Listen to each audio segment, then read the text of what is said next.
Before we start, you want to tell us about Black Lives Matter? Yeah. Soros funds Black Lives Matter. For sure. Yeah. And it's across the whole country, but somewhere or other there's, I don't know how they choose leaders, but there's this woman, I can't remember her name. Yeah. But she's a young black woman in the California area, I believe. And she was being interviewed on NPR, Brian Lair's show in the morning a few months ago. And so they're, typical interview, asking all kinds of questions. So then Brian Lair says, he starts talking about the black church. And he wanted her to talk about her experience in the black church. And she said, well, I can't relate to that because I'm Jewish. And she was black? Yeah. Nice. The leader of Black Lives Matter. Yeah, but I wouldn't be surprised even to find out that Black Lives Matters really run by people who are not black at all. And the reason is that, when it took me by a complete shock to find out that Martin Luther King speechwriter was a guy called Levinson. Yeah. I was really shocked by it, but it made a yeah. So because I always thought, I have a dream. No, hey, you tell them that you have a dream. It made me it's just a dream. It make a lot of sense. Yeah, dream. Now, something happened with Black Lives Matters. They out of the blue supported the Palestinian people. Now, this is beautiful, huh? But slightly unusual. Because they have some problems here that they have to deal before they go to save the Palestinians. And it became a very big scandal. And I was sure, when I read it, that it's not the black people in Michigan or in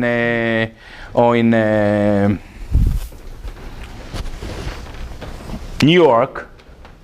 They said, before we do anything, we must support hey, but you have to go to save Palestine. No, it doesn't work this way. So obviously, there were some very influential JVPs or people who are related to kind of Jewish progressives close to the top. It's obvious. Well, it was very scary for the Jewish community who's trying to keep everybody silent, is the fact that different groups are supporting each other and working with each other. And the same thing has happened in Standing Rock in the Dakotas. For sure. Where Palestinians went there with their flags flying. You can see videos with Palestinian flags flying in Standing Rock. Let me make it very simple for you. For many years, I'm arguing that we are all Palestinians. Yeah. I've been in Detroit. It is sad. It looks worse, some quarters of it, worse than Gaza. It is frightening. All right? It is totally devastated. We are all Palestinians.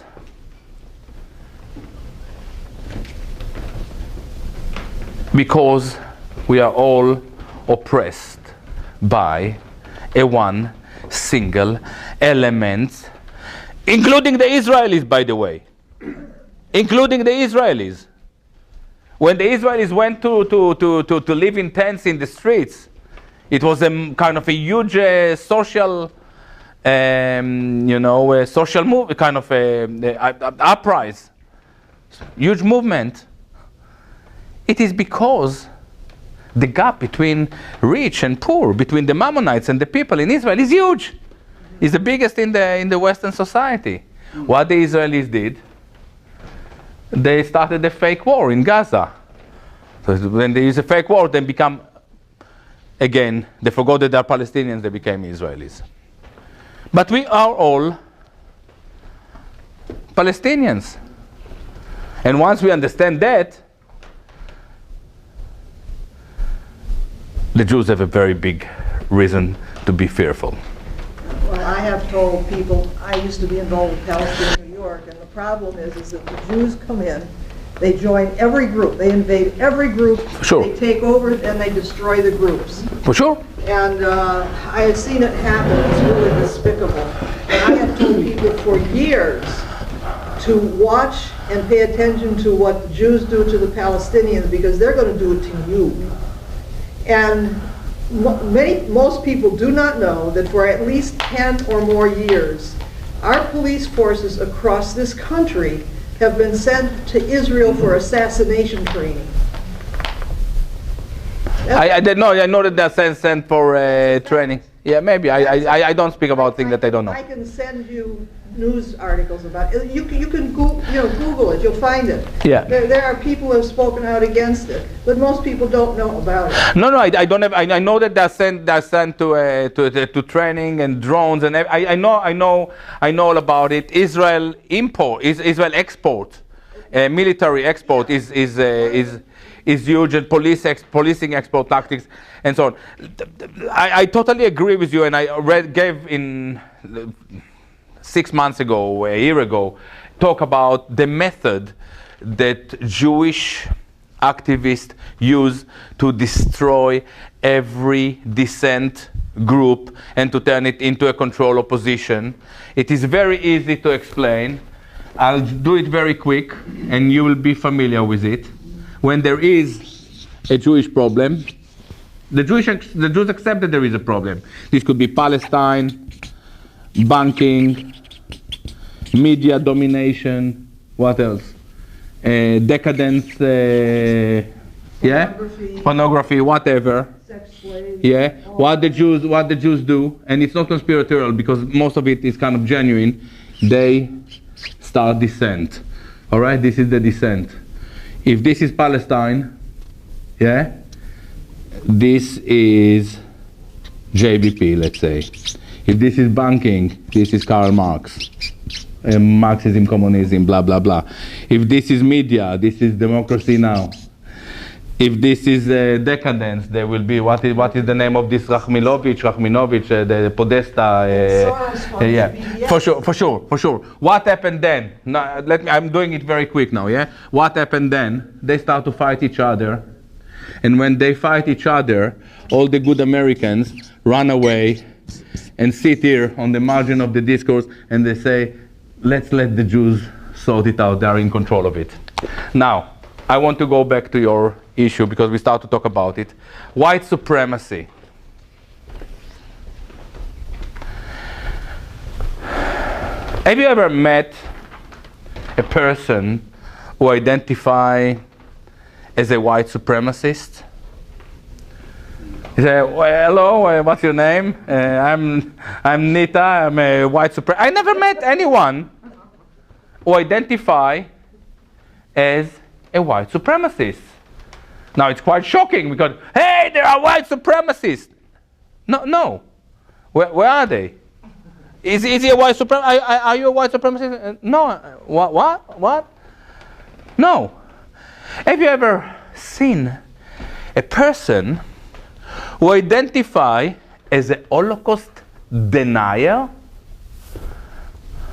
I know one, and he's a Jew. But people don't identify as Holocaust deniers, as a Holocaust denier, or as Holocaust deniers. No. Holocaust deniers. No. They see themselves as Holocaust revisionists. Oh, okay. All right? The most radical Holocaust revisionists or history revisionists, they don't deny the Holocaust. They don't deny the fact that Hitler didn't like Jews. They don't deny the fact that Hitler wanted the Jews to leave Germany, or Judenfrei, want this country? They don't deny it. They cannot deny it. They're proper historians. Then deny some aspects of the story. Some of them believe that there were not gas chambers. Some of them believe that the numbers are fabricated, and so on and so on. One of the most common Judaic, and it is Judaic, tactics is to attach a label to a person or to a group of people. This is what it is. There are no white supremacists. It is something that Jewish politicians in this country invented in order to push identity politics. Try telling it to these people. No, you can tell them. Tell them, show me one white supremacist. Now, what is amazing for me is that when I look at the alt-right, some elements within the alt-right, I'm quite embarrassed, I must admit, because they start to sound like rabbis. And this is not very surprising. The alt-right, the Breitbart, are control opposition.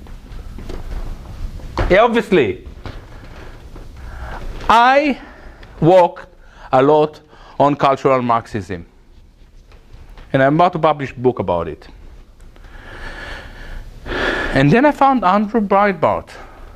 I thought, my fucking God, he's a clever guy. And we agree on everything. What a beautiful guy. But I was missing something. I'll make it short. I'll make it very short for you. I noticed that Andrew Breitbart, every talk he gave, or in every kind of paper he published, he managed to mention his bar mitzvah and the impact of his bar mitzvah. Now, to have a bar mitzvah is not a problem. Here it comes. I always felt that there was something missing. He was writing and speaking. He wrote a great book about cultural Marxism just before he died. He published it just before he died. And in this book, he speaks about the Frankfurt School, about Adorno, Marcuse, Horkheimer, touching Wilhelm Reich. These were all Jewish Marxists who came to America in the late 30s. They were Jews. They were running away from Germany. This is how Andrew Breitbart describes them. These... Because the Germans were getting fed up with cultural Marxism? For sure.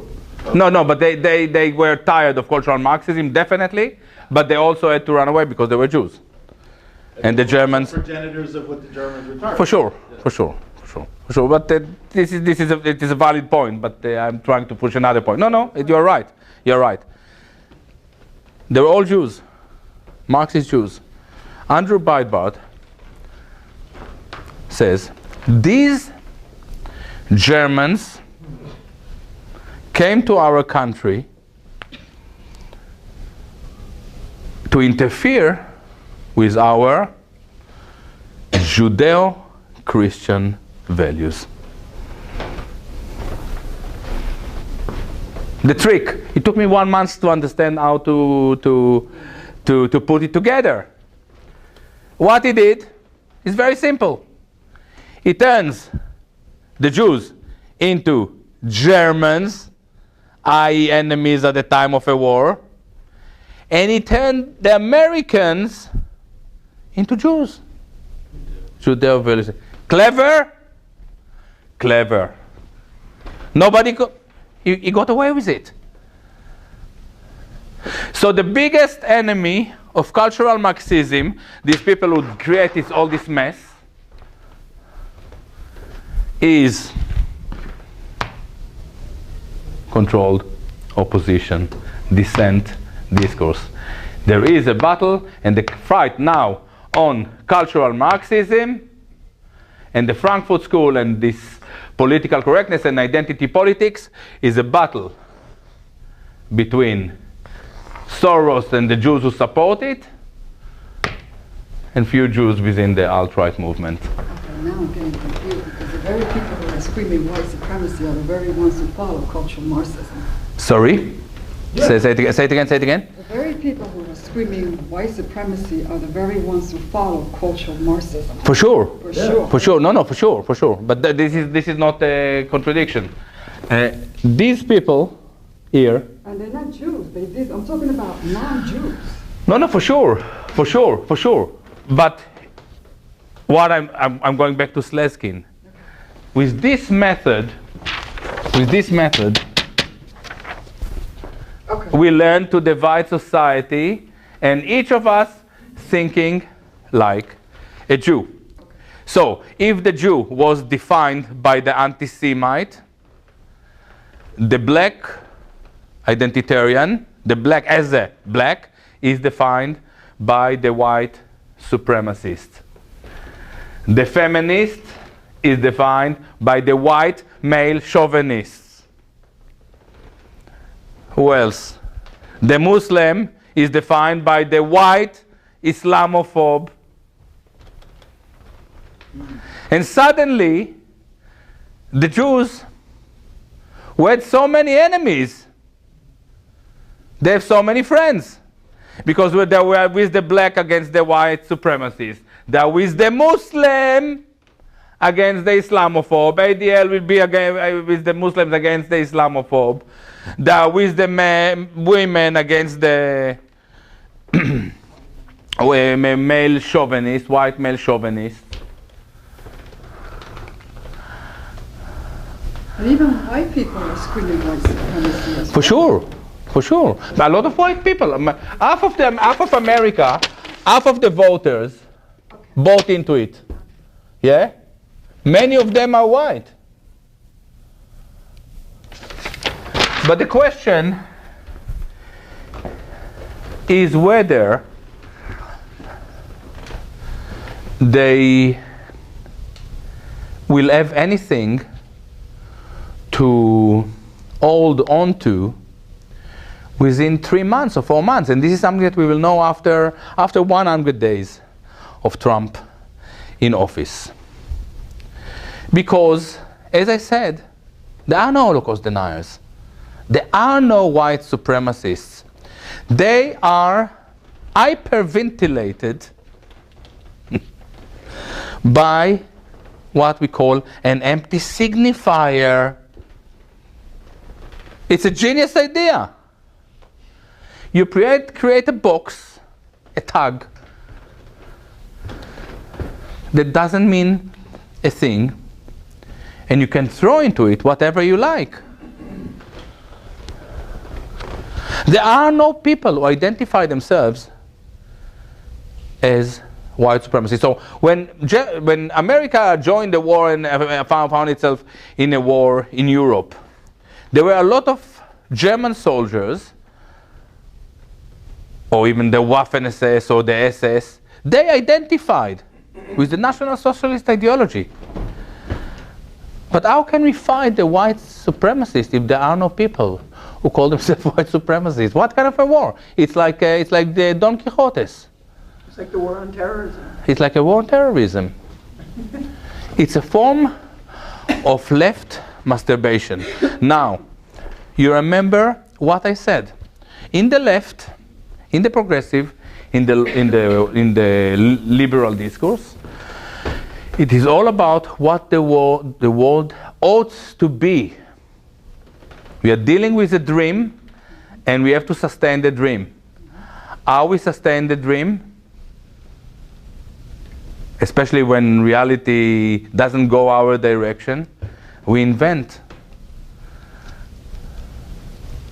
bullshit. So we sustain our kind of raison d'être. Sorry, yeah.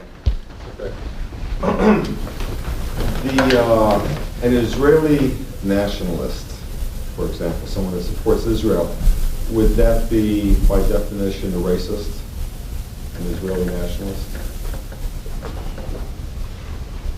That's the first part of my question.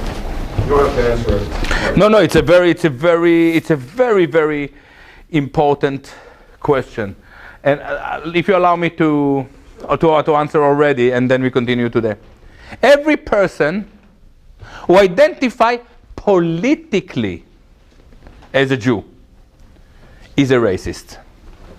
Now, let me clarify. There is no Jewish race. There is no Jewish race. But Jewish racism is live and kicking. Well, we talk about Ashkenazi and Sephardi. For sure, Ashkenazi, Sephardi, Arab Jews, for sure. For sure. So there is no race. The Jews are not a race, but their politics is always racist to the core. Now, Israel is slightly interesting in that regard. Why? Because I was born in Israel. I didn't have to identify as a Jew. My identification was geographically oriented. Okay? One of the reasons that you find some of the most interesting critics of the Jewish nonsense are Israelis, like Israel Shachak, like Shlomo Zand, like Israel Shamir, like Gideon Levy. One of the reasons is because we didn't have to identify Jewishly. We identified with the ideas of early Zionism,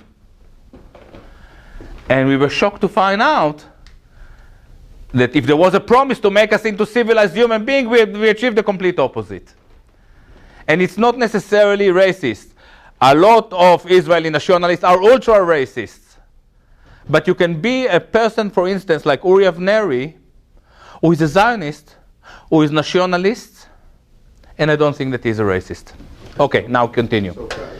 So you can follow that by saying that a majority of Jewish or Israelis are white. So is it the case, by the way? What's that? I'm not sure that this is the case anymore. Well, let's say the European Jews that went to Israel were white for the most part, and I would say the majority of Jews in the diaspora around the world are white.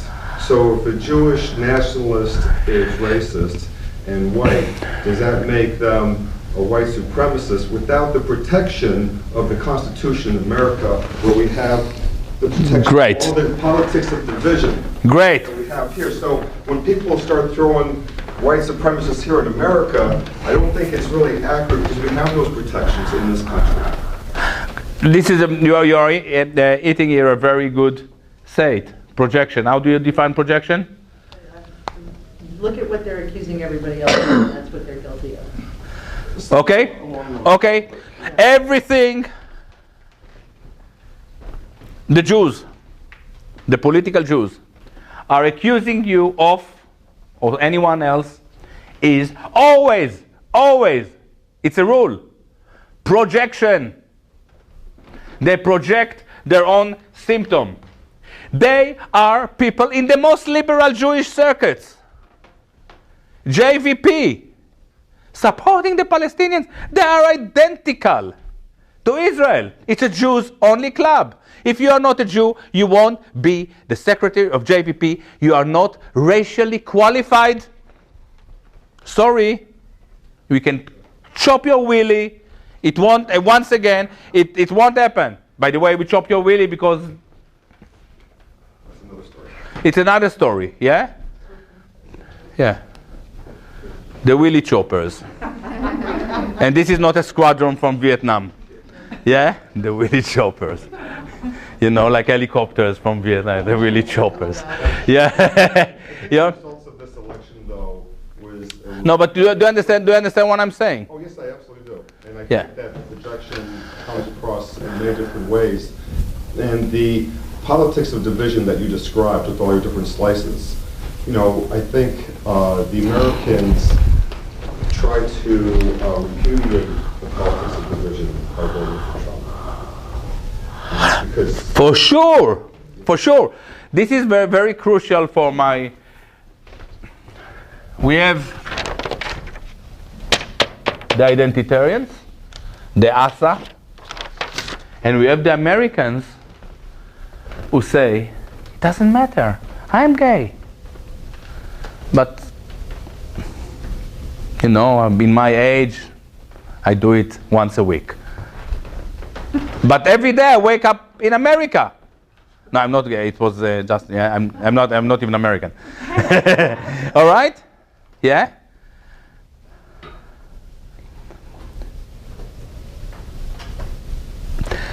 Hillary Clinton spoke about diversity.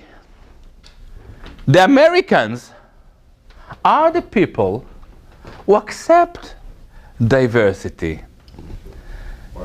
You know? And there is something, maybe I'm wrong about it. In my band, at a certain stage we had quite a few musicians and everyone was from a different place. So in the first 2-3 days, Ovidio is from Romania and Guillermo is from Argentina and Asaf is from Israel and I'm from Palestine. You know, but after a week we just have Guillermo and Ovidio and Asaf and Yaron and it doesn't matter anymore. And the same happened in America in the production lines. When you have one in Detroit, there were a lot of Syrian, Lebanese, I think, with Americans. You're from Detroit. Yeah. It was a very big kind of a Lebanese community, no? Beg your pardon? Lebanese. I don't know Lebanese. There are a lot of Dearborn, in particular. There's a Yeah. lot of people from the Middle East. Yeah, a lot of people from Middle East. And they were in the production lines. And once you're in the production line and you eat together, this is the diversity. And if you want America to be a diverse place, let people work. Give them a reason to wake up in the morning. And this applies to Britain, to France, and so on. If we have work, we don't have time to eat. You don't give much attention to the idea that's so au courant now in many circles that the exponential increasing of the information technologies, you know, going over into robotics, and that the labor theory of value is being undercut. In fact, the labor input to production is being undercut. I don't want to tell you something. I came prepared for this question. Oh, well. Because we always end up talking about it. Well, there's more to talk about. No, because it's a crucial issue. This is one of the reasons that we are where we are is because we don't need much labor. Across the board. Strong government and authoritarian. You know, if he's blamed for being Trump, he's blamed for being authoritarian. Strong authoritarian government should be able to decide, you know what? Despite all those technological innovations, we will build this saxophone with our fingers. We will build this car, and we are not going to be subject to competition with China, because China or Japan, I actually want to play in China, so maybe I should, you know, China or Japan cannot sell in this country unless, in the next 10 years, unless we are recovered financially, economically, and so on and so on. Yeah, but the idea, the only way to distribute effective demand, that's Piketty is saying that. You know, Thomas Piketty. The problem is you've got a tremendous capability for doing all kinds of things in a materialistic way to improve the human condition. The problem is they don't have an effective way of getting effective buying power or demand into the hands of the masses of the world to clear the market. I don't want to talk about the masses of the world. Well, the whole idea of nationalism is that America should look after America. It's none of your business what happens in Africa at the moment when people are starving in Detroit, in New York, in Baltimore. You have to look after your problem. If global capitalism is the problem, this is something that you have to take home. And I'll make it tricky so I'm not getting arrested. If global capitalism is the problem, social nationalism, it's supposed to be national socialism, yeah, social nationalism is the answer. What social? I'm not a socialist or communist, yeah? I'm not 17 years old, yeah? Nationalism is the acceptance that we are living together on the same soil, on the same land. We have to learn to love our land, to look after it, and to get something in return. Socialism, I mean equality. A sense of equality. Acceptance that even if you are not the most gifted person on this planet, you still have a prospect of a future. You have a reason to wake up in the morning, to go to work, and to support your family or yourself. There's much to be said for that. You need buses have to have drivers. You know, you need people. By the way, we have now technology. We have now technology that will save us from having bus drivers, but it's our decision to say no. We may sell Google information in China. We will have bus drivers. We will have taxi drivers. We won't allow this technology. And by the way, Well, okay, I hope that's the French, the British, I hope they'll follow us, and the French will be French again, the British will be British again. It's like flowers in a garden. A daisy is just as wonderful as an orchid. It's different, but in the garden you need all these different flowers, but they have to be themselves. And then I think that there is a growing awakening.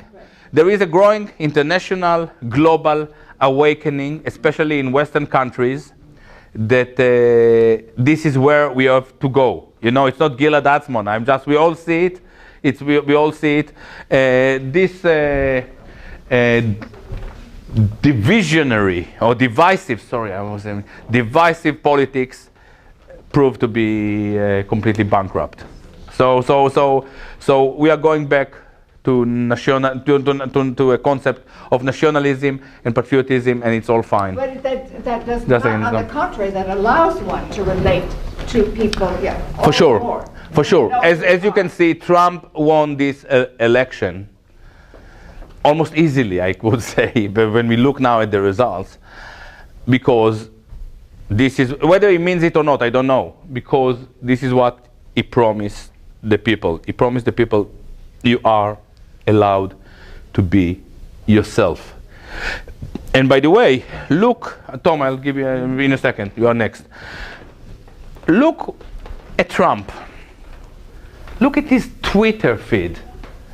Look at the way he communicates with the world through Twitter, or when he goes on stage. He's a fucking jazz artist. Yeah, it's true. He's a stand-up comedian. Yeah. He goes on stage. He doesn't have a plan. He spit it out. He's a person that reminded us what does it mean to engage in a simultaneous exchange, rather than thinking, I would like, I have some issues with the rise of gender politics. I'm not, no! He said it all. He said it all. By the way,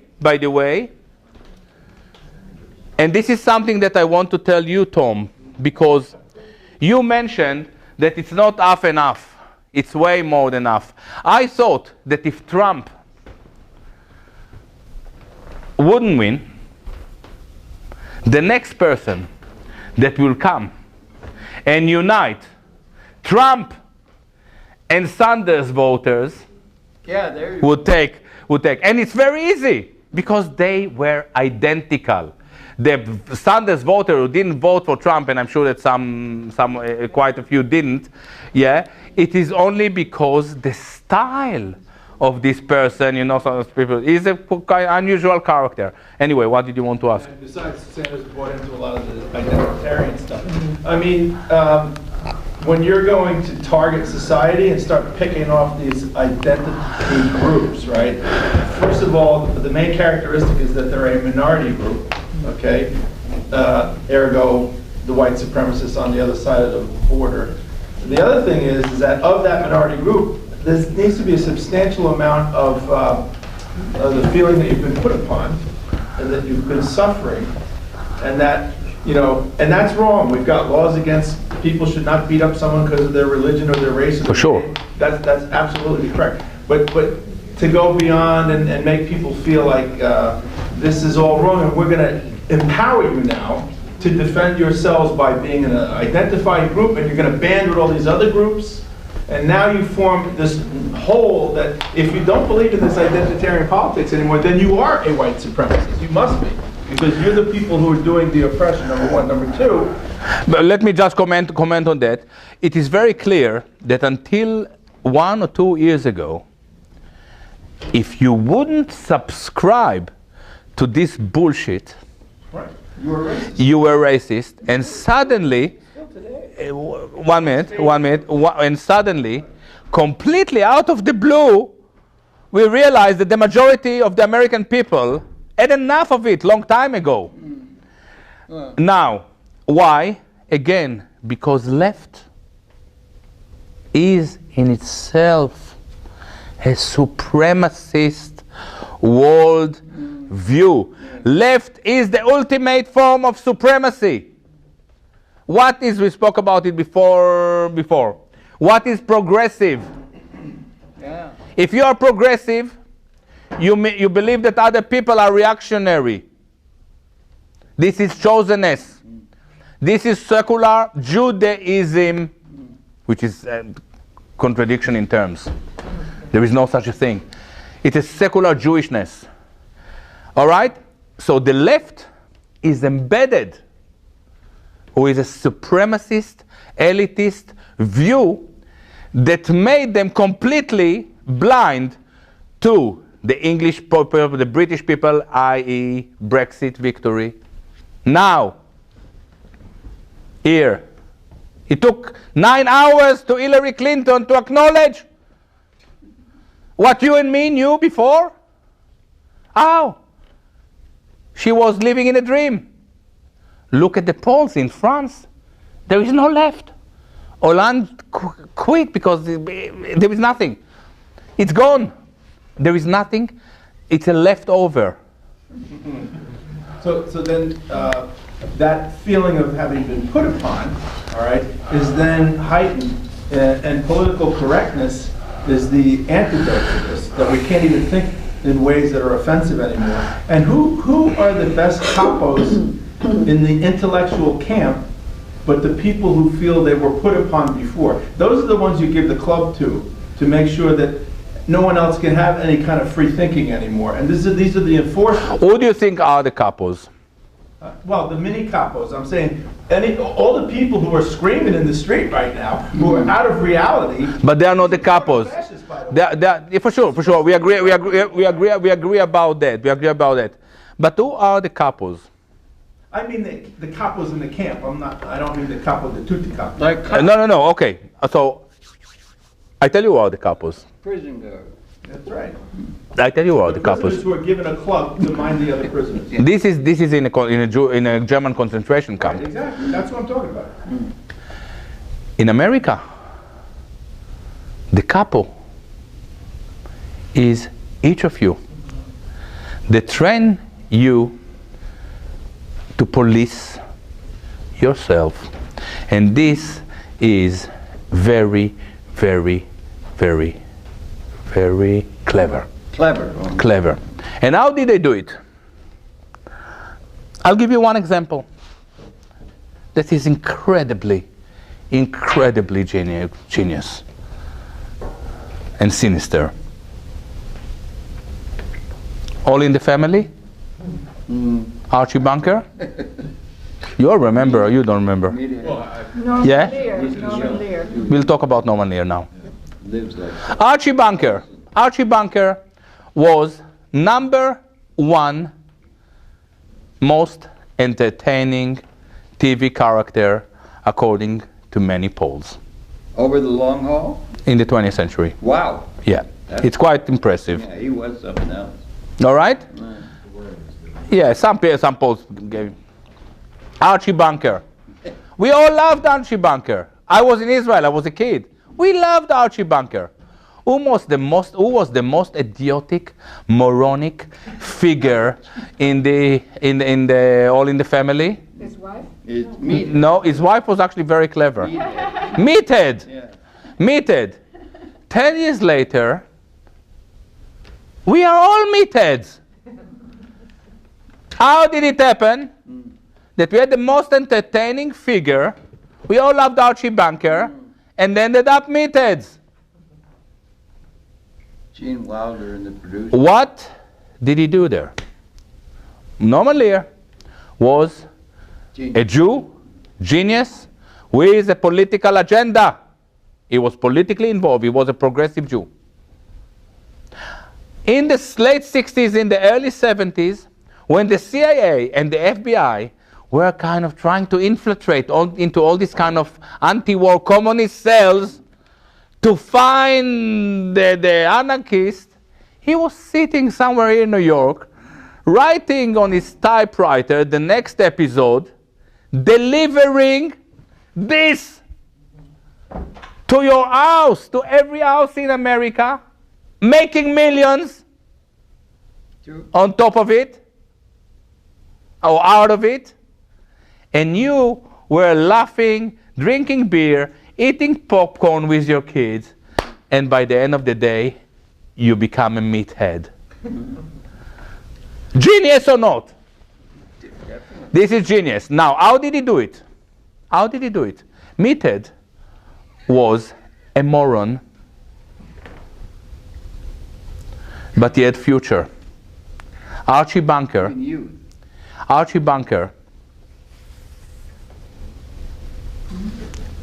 wasn't going anywhere.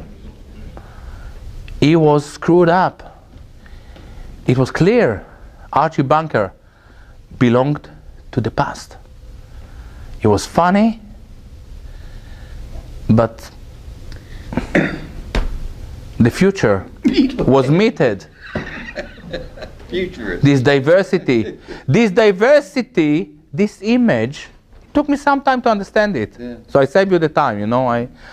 Meathead had this, showed us the path of our American lower classes, how to become respected and part of the new future by just amending our behavior.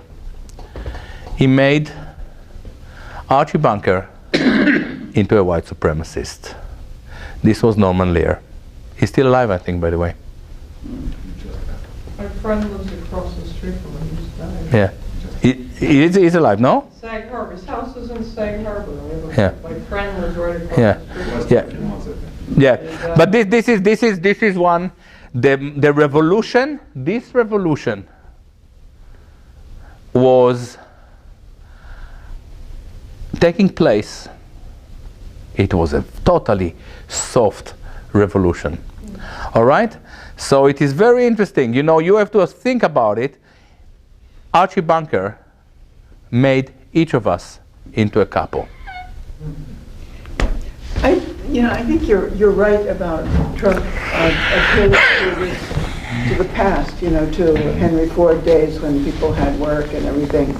And people are tired of all of this identitarian stuff.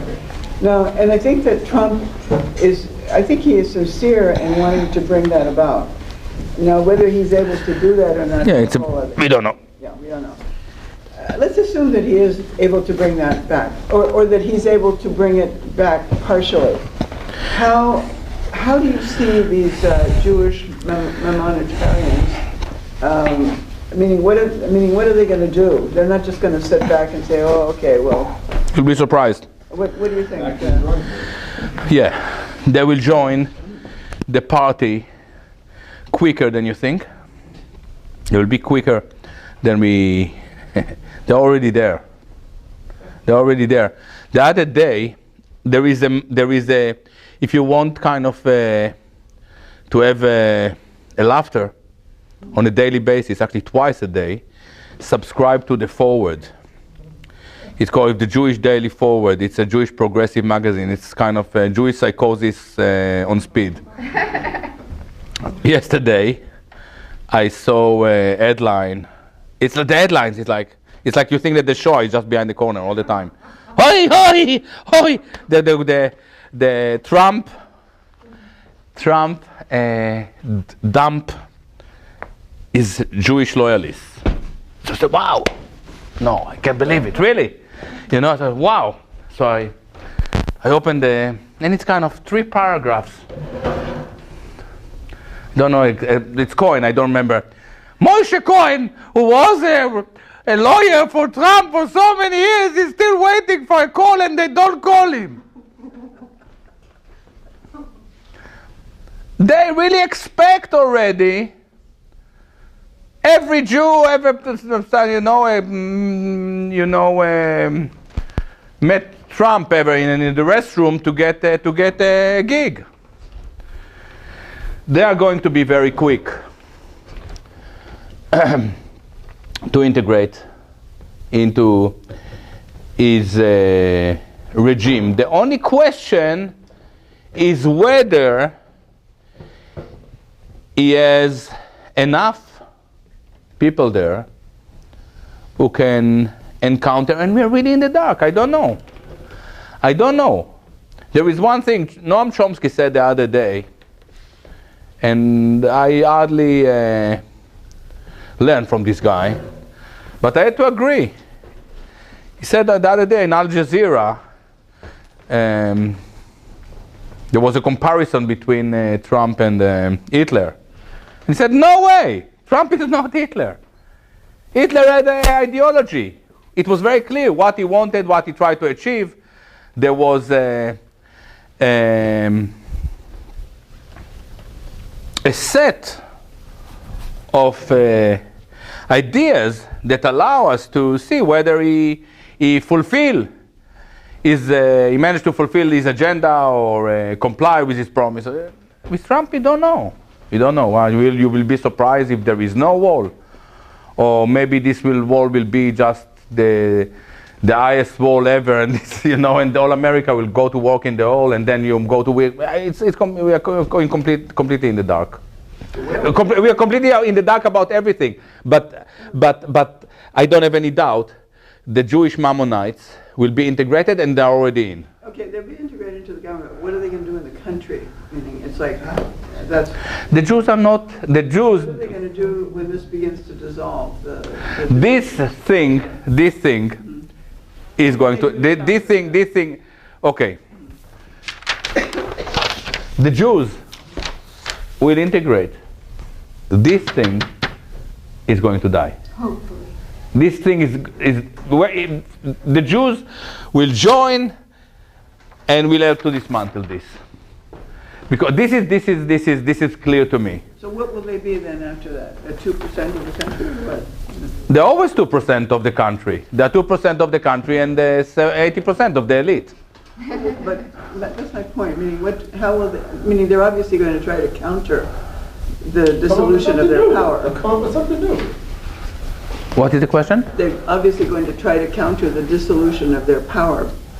But this power, this is not, okay, this thing is not important for the Jews because it's part of their value system, okay? Okay, it's a very important point. It's not, it's just kind of a strategy that helped them to sustain a certain kind of power. Now this power is gone. They find another trick. What will the strategy be then? This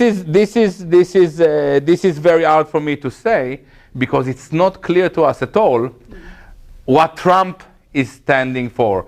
I think, unlike JVP, I'm happy to give him 100 days, 1 year. It is very hard.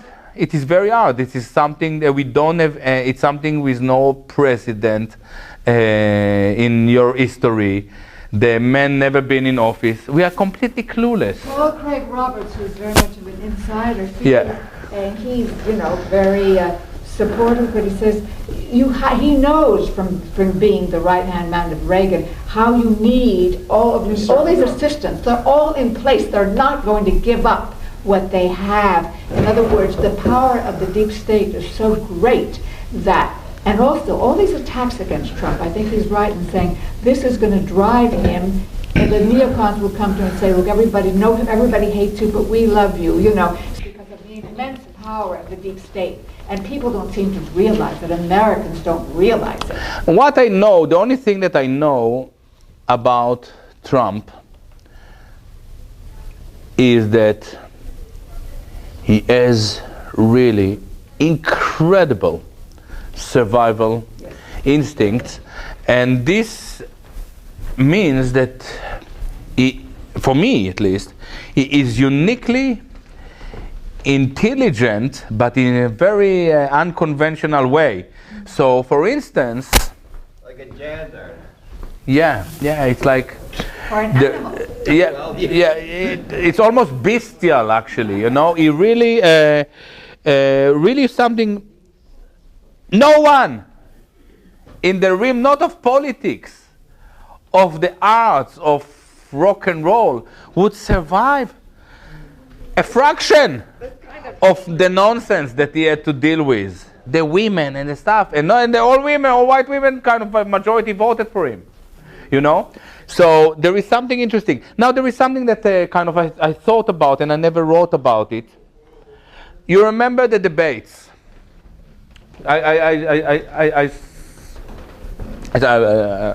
You remember the debates?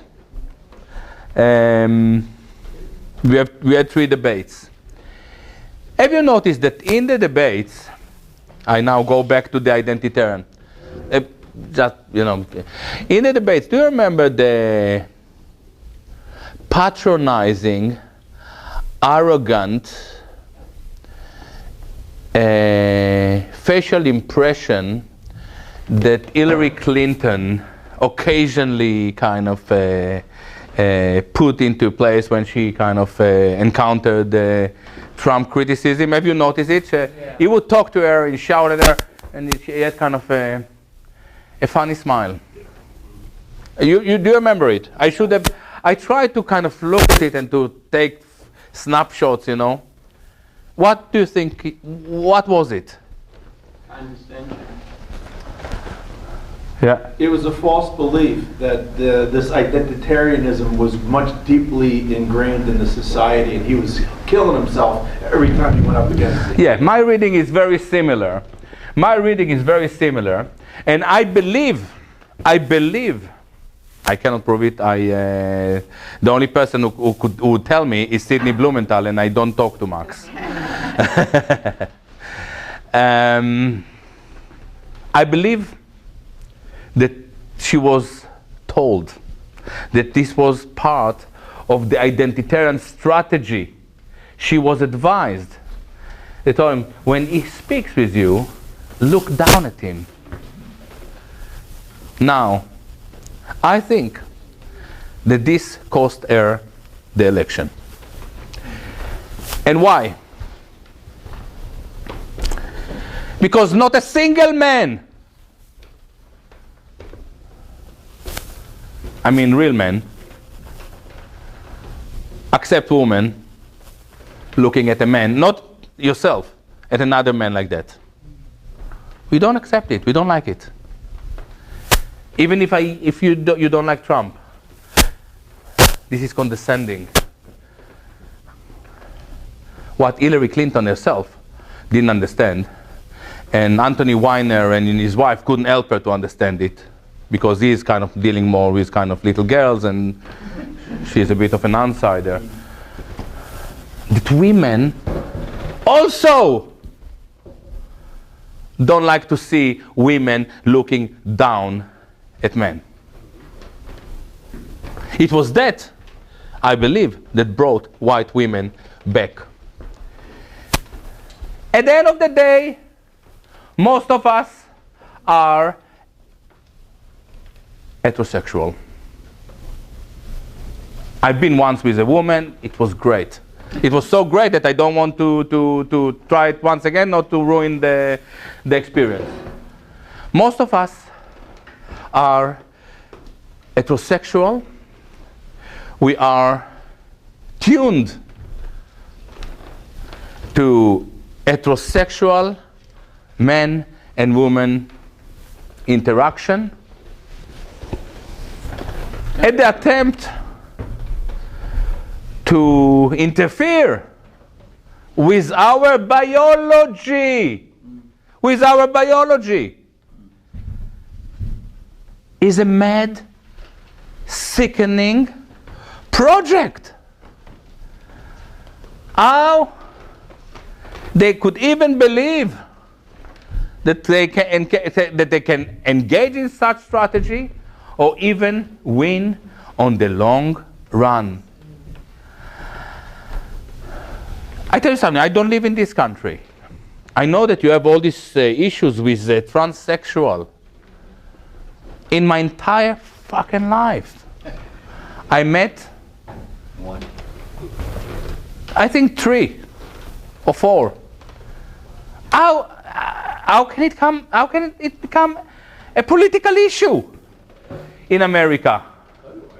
Yeah? It's what, you know, you got to go shopping for minority groups to include in this. Exactly. You get down to the bottom of the barrel and you get these very small groups. Exactly. Very, very good on. And in my opinion, the straw that broke the camel's back was when you got to this point of elevating such a small group, exactly. all the way up to the top, and people say, you know what? I've been without a job. I've lost my house. But you come into my town now, and you're telling me that I got to put 3 or 4 bathrooms in the McDonald's, and I got to put 3 or 4 bathrooms in my kid's school and in my church. Enough. We're done. Enough. Exactly. Now this is exactly the issue. So the desperate, and I learned that it's now not LGBT and not LGBTQ, it's LGBTQ. IA. What is the I for? Intersex. And what's transgender? Transgender. That's passe. That's old. Old. Now it's IA. So intersex and asexual. And asexual. What the hell is that? Asexual means Fancy a shot? No. like men or women, you're just not into You know. All right. How far and how is it? Why the Jews are discriminated? Once again, why it should be LGBTQIAJ? You know. All right. That's it.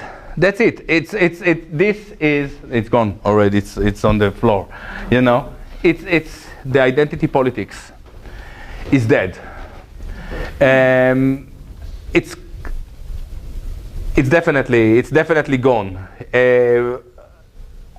If they are clever enough, they will mobilize. Anita, this is what touches. They will mobilize these politrukes, commissars, the black commissar, the gay commissar, the Jew commissar, the feminist commissar, all these Andrea Dworkins. They will come. They will. If they're quick enough, they will recreate a new form of politics. But you have to understand that this identity politics, it is not something that was developed in a one day or 1 week, and it wasn't a conspiratorial. This is something that you have to understand. It wasn't a conspiratorial method. It became sinister. But they came up with the identity politics initially because they thought that, you know, women will have, and feminists and lesbian, you know, they have the right, and people, it's part of it's something that started with the Enlightenment, with individualism, you know. So it's something that evolved naturally and reached to a point that is ridiculously silly. And it has been defeated. Sorry. Back to biology. Yeah. Some of the people who are, everyone thinks this is a big unified field. Some of the people who are most outspoken about transgender are radical feminists and radical lesbian feminists who just happen to really want to be with a woman. I mean, you know, absolutely. Even Jermaine Greer, the Women's Festival from Michigan is dead now after 50 years since Woodstock, because they don't want to let in transgender. They don't want men to come into it, you know. But that's not what I was going to say. You mentioned before. Yeah, this is very interesting, by the way. It's really funny. Yeah. And I think this is a transpartisan thing where people are, it's circling all the way back around now. People are, but something you haven't talked about, or if you did, I missed it. This split and this divide, I believe, is also happening among the elite themselves. Okay, this is happening at the top as well. And I don't see you talking too much. All right. This is a very, very crucial point. This is a very crucial point. Back from the dead. Very, very crucial point. What was the left elementary core mantra? Class division. A division between the lower classes and the elite, bourgeoisies, and so on and so on. The genius thing about identity politics, that once you are gay, you can be rich, you can be poor. When you're lesbian separatist, once you're Jew, all the Jews are together. Oh, Soros did, and then you know, forward will write about Soros as if it's the best friend. Identity politics obliterated, not really, delusionally obliterated class division. Now, what was the left initially job? What was the left's job initially? Sorry. To deal with class division. Yeah. To attack. Class inequality. Yeah. To attack the elite, the capital. Once they went there, everybody was here together, and the elite was celebrating this state of paralysis. Making a tons. And you know, we have race wars, gender wars. So this created an imaginary elimination of the class division, because now we are not defined by our socioeconomic class. We are defined by the kind of sex we are engaged with. Not worried about I'm living in my parents' basement. I'm going to run out to the next Black Lives Matter group as fast as I can. Yeah.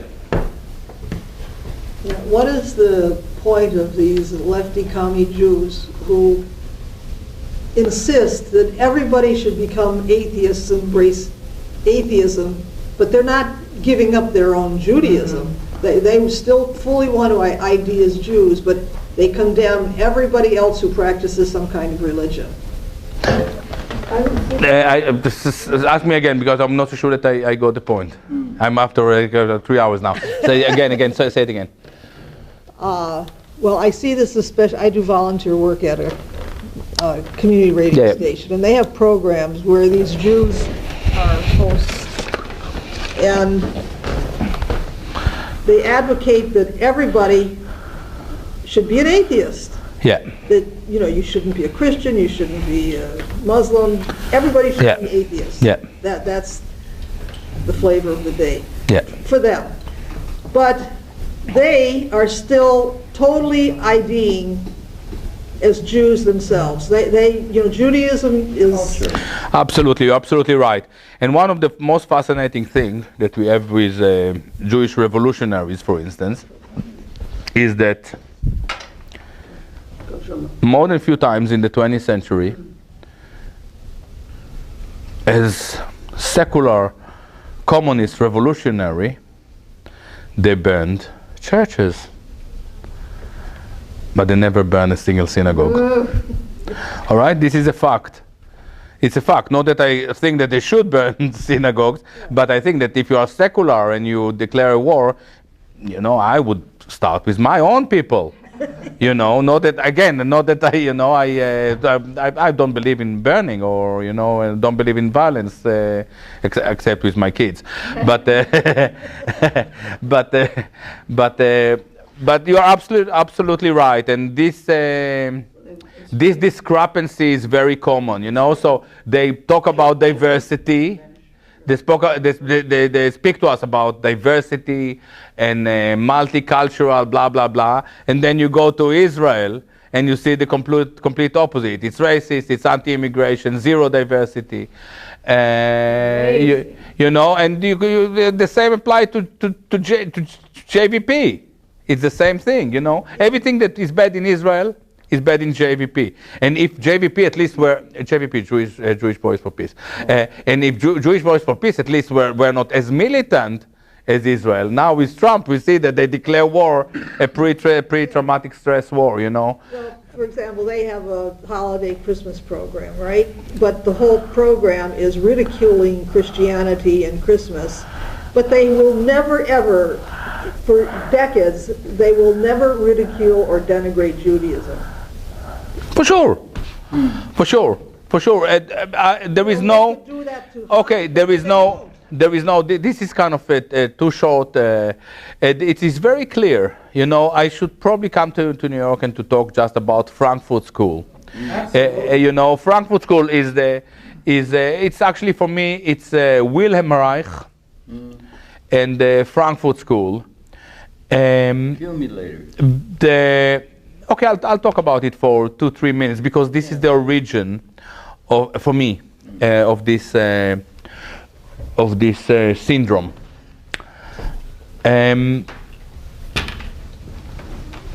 Wilhelm Reich was a Jewish psychoanalyst, communist. In 1933, he was horrified by the idea that the German people didn't go with the Communist Party. They went with Hitler. He asked, how is it possible? Like Hillary's been asking. Yeah. How is it possible? By the way, it's an identical mistake they made. How is it possible? And the answer that he came with, they are obviously suppressed sexually. All right?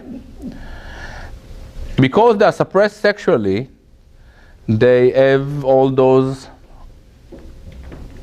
authoritarian inclinations. How do we deal with it? We start to give them sex when they are very young, to kids. And this is how we grew up. We grew up in a society that indoctrinate sex education from age nothing. This is Wilhelm Reich. Maybe you just managed to skip it, but I mean the 60s. This is how we grew up. And orgone energy. Yeah, the orgone was a bit later. And the accumulator. Yeah. The organ was American was kind of obsessed with the organ and stuff, but the whole idea of Wilhelm Reich is the father and mother of the sex revolution of '68. This was mainly set to interfere with Christian values, with family values. Well, the Jews. As the family, because if you sexualize children become hypersexual adults incapable of For sure. But this was an attack on the hegemony of the church and the family. And simultaneously, the Frankfurt School reached the same ideas. And one of the most influential people, the Frankfurt School, who became kind of the priest of the sex revolution, or the 68, the student revolution, was Marcuse. And I don't think that Marcuse himself wasn't gay. He was kind of a womanizer, as far as I understand. But he idealized gay relationship because he said this is not for reproduction, it's just for fun. So women, boys, quite strange. What is more strange is the fact that these morbid, decadent ideas took over your culture. What is it? What is it? How did you let it happen? The Germans kicked Reich out of the Communist Party in 1933. Freud kicked out Reich from the Psychoanalyst Society in 1934. But you Americans bought into it because, not because you are bad people, because you are good people. And you don't have collective survival instincts. But by now, you start to develop collective instincts. Yeah, well, look what Hollywood has done. It's a total denigration. So many shows, all these reality shows are based on humiliating people. You know, the things that they tell people to do are acts of humiliation and denigration. Yeah. And, you know, children have no self-respect. I mean, how can you get, 10-year-olds photographing their genitals and posting them to the internet? I mean, it is so beyond anything that would be imaginable. Listen, you have to think that people like Jeffrey Epstein, Alan Dershowitz, Anthony Weiner, they are the consumers of these kind of materials. Yeah, and at the radio station, they have a whole bunch of pedophiles, and they're totally accepting.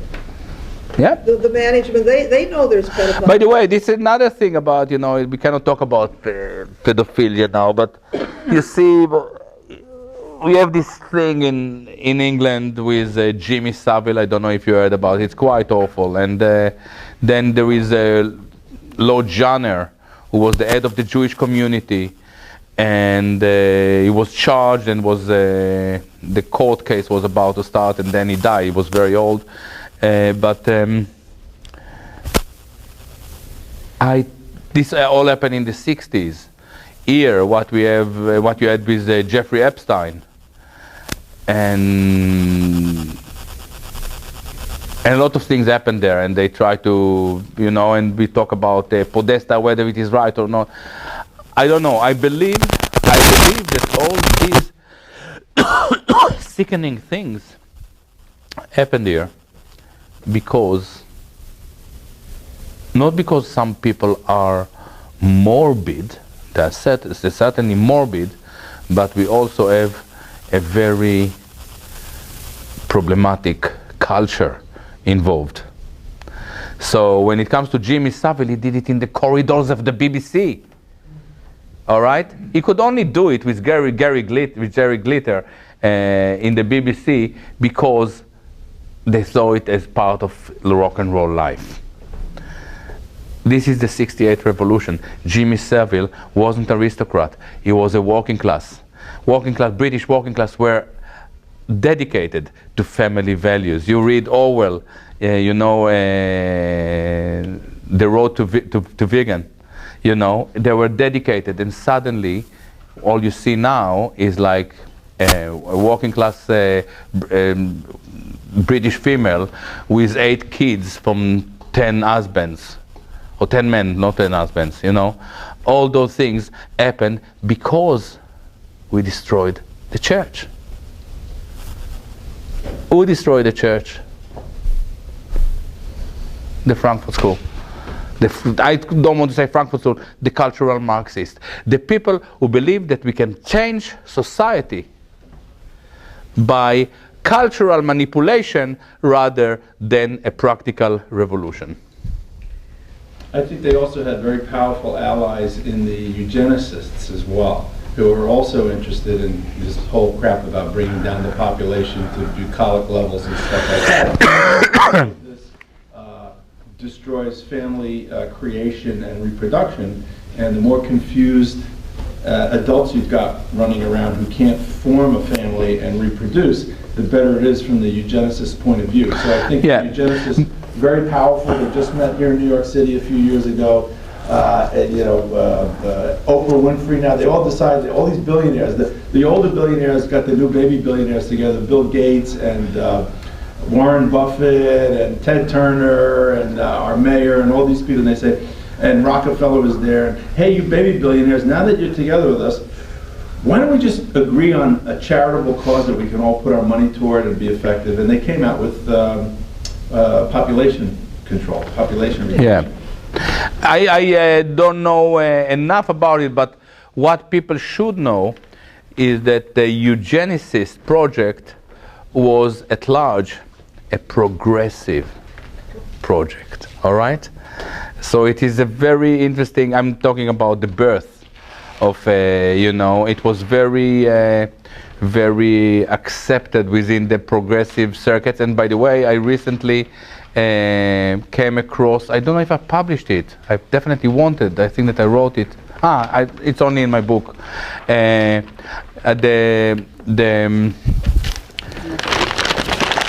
Israel in the early 30s till the 50s was extremely engaged in eugenics.